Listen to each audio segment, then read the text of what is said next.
Anda telah mengunduh podcast yang dipaparkan oleh Pendeta Dr. Erastus Sabdono ini dari truth.id/voice. Selamat mendengarkan podcast ini.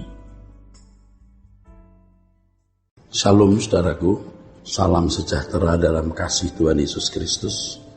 Kebenaran hari ini 14 April berjudul Menyembah dan Berbakti kepada Allah. Menyembah dan berbakti kepada Allah. Orang Kristen yang belum selesai dengan dirinya sendiri di hadapan Allah, hidupnya tidak berarti. Sebab ia belum menemukan makna dan isi hidup yang harus dikenakan dalam kehidupan orang percaya. Ya. Dan ia tidak mengerti isi hidup yang harus dikenakan itu. Dia belum menemukan makna dan isi hidup yang harus dikenakan. Makna dan isi kehidupan orang percaya itu termuat dalam pernyataan Yesus di Lukas 4 ayat 8. Engkau harus menyembah Tuhan Allahmu dan hanya kepada Dia saja kamu berbakti.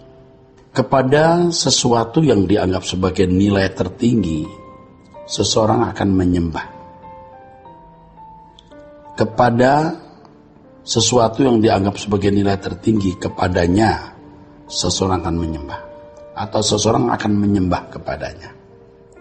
Kata menyembah dalam Lukas pasal 4 ayat 8 ini adalah proskunesis, dari akar kata proskuneo.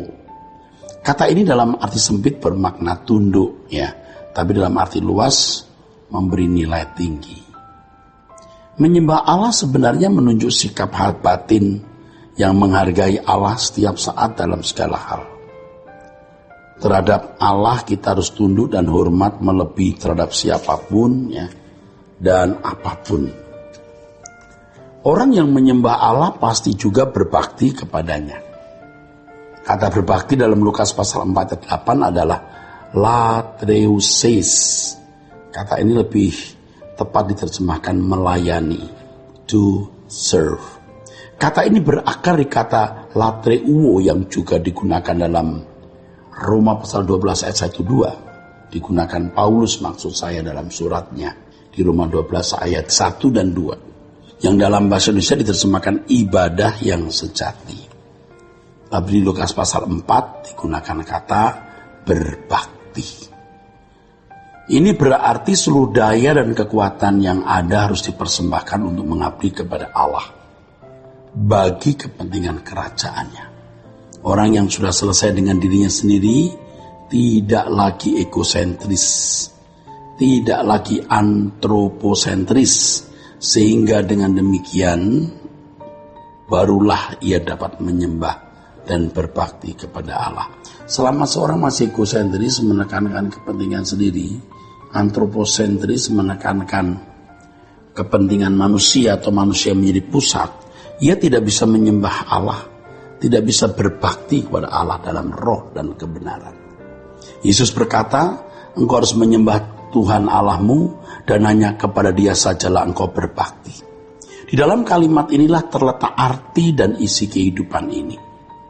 Kalau kehidupan ini tidak diisi dengan menyembah Allah dan berbakti kepada Dia saja, hidup ini tidak berarti sama sekali.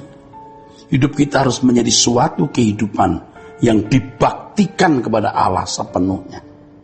Segala sesuatu yang kita miliki dan kita lakukan harus hanya demi kepentingan Allah. Kebaktian kita kepada Allah terbukti dalam hidup setiap hari, bukan hanya pada aktivitas ke gereja setiap minggu. Kehidupan yang tidak berarti karena kehidupan menjadi tidak berarti kalau tidak menyembah dan berbakti kepada Allah. Sebab inilah isi dan makna hidup itu.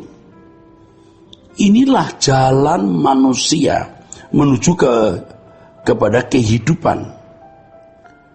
Kalau orang menyembah dan berbakti, tapi kalau tidak menyembah dan tidak berbakti, itu jalan menuju kebinasaan. Jadi orang yang menyembah Allah dalam roh dan kebenaran, orang yang menyembah dan berbakti kepada Allah itu akan memiliki kehidupan. Itu jalan kehidupan. Tapi kalau tidak, itu jalan kebinasaan. Di sini manusia harus mengambil keputusan dan pilihan. Setiap makhluk harus menyembah dan mengabdi kepada Allah dengan benar. Orang yang sudah selesai dengan dirinya sendiri di hadapan Allah adalah orang yang tidak memberi nilai tinggi kepada apapun dan siapapun, tetapi memberi nilai tinggi kepada Allah. Orang yang memberi nilai tinggi sesuatu, bukan Allah ya, hatinya pasti terikat oleh sesuatu itu, terikat kepada sesuatu itu, dan kepadanya dia menyembah dan berbakti. Kalau seseorang memberi nilai tinggi sesuatu selain Allah, berarti ia memiliki berhala atau yang sama dengan menyembah iblis. Banyak orang Kristen merasa tidak menyembah iblis karena tidak terlibat dalam perdukunan dan tidak terlibat dalam praktek okultisme.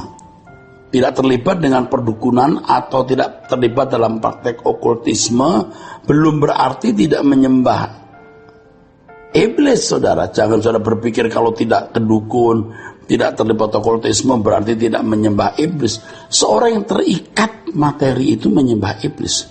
Ketika seseorang mencintai dunia ini atau bersahabat dengan dunia ini, ia menjadikan dirinya sebagai musuh Allah. Menyembah iblis model zaman ini adalah ketika seseorang merasa tidak lengkap hidup tanpa memiliki berbagai fasilitas yang ada untuk kebahagiaan diri dan prestisnya atau kebanggaannya. Orang-orang seperti ini telah terpengaruh dan terbentuk oleh semangat zaman ini. Mereka mengumbar keinginan memiliki apa yang orang lain miliki tanpa mempersoalkan apakah hal itu demi kepentingan Tuhan atau kesenangan dan kebanggaan pribadi. Orang seperti itu tidak bisa menjadi orang beragama yang baik di dalam kacamata Kristen, tapi bisa menjadi orang beragama yang baik dalam kacamata agama pada umumnya. Sebab kalau orang masih terikat dengan kesenangan dunia, dia menjadi hamba dunia ini. Dia tidak pernah mengalami keselamatan, tidak pernah mengalami proses dikembalikan ke rancangan Allah semula. Orang yang memberi nilai tinggi dunia pasti mengharapkan kebahagiaan dunia dengan fasilitas uang atau harta. Mereka adalah orang yang terikat oleh percintaan dunia. Namun orang yang tidak mengharapkan kebahagiaan dari dunia ini, ya, dengan berbagai fasilitas dan hiburannya, orang-orang yang menolak menyembah iblis. Orang yang tidak menyembah iblis tapi hanya menyembah Allah, menggantungkan suasana jiwanya hanya kepada Allah. Tuhan menjadi kebahagiaannya. Orang seperti ini dapat menyembah Allah dengan benar. Inilah yang harus dengan berani kita kenakan dalam hidup kita. Dengan demikian kita dapat selesai dengan diri sendiri di hadapan Allah. Di tengah-tengah suasana dunia yang materialistis ini, di mana manusia pada umumnya menyembah iblis, orang percaya harus tetap berpegang teguh kepada prinsip bahwa Allah adalah satu-satunya kebahagiaan kita. Bukan sekedar yang membahagiakan kita, apalagi membahagiakan kita karena bisa memberi berkat jasmani, itu salah. Dia kebahagiaan kita, dia saja. Dialah satu-satunya yang memiliki nilai dalam hidup kita. Nah, kita harus dengan konsekuen dan konsisten mengenakan kebenaran yang diajarkan oleh Yesus, yaitu menyembah Allah dan hanya kepada Dia saja kita berbakti. Walau hal ini akan dianggap tidak wajar di mata manusia, tetapi kita harus tetap teguh pada kebenaran ini tanpa kompromi. Saudaraku sekalian, hal ini merupakan bentuk usaha kita untuk selesai dengan diri sendiri di hadapan Allah. Jadi orang yang sudah selesai dengan dirinya sendiri di hadapan Allah tidak lagi egosentris, tidak lagi antroposentris, tetapi menyerahkan hidupnya hanya untuk kemuliaan Allah. Ya, kiranya kebenaran hari ini memberkati kita sekalian. Sola Gracia. Untuk berlangganan renungan harian dalam bentuk cetak, silakan hubungi Truth Literatur di nomor telepon 0878 7870 7000. Untuk mendapatkan CD khotbah, MP3 renungan Truth, dan CD album lagu produksi Sola Gracia, Anda dapat menghubungi di hari dan jam kerja di nomor telepon 021 638 60953. Tuhan Yesus memberkati. Sola Gracia.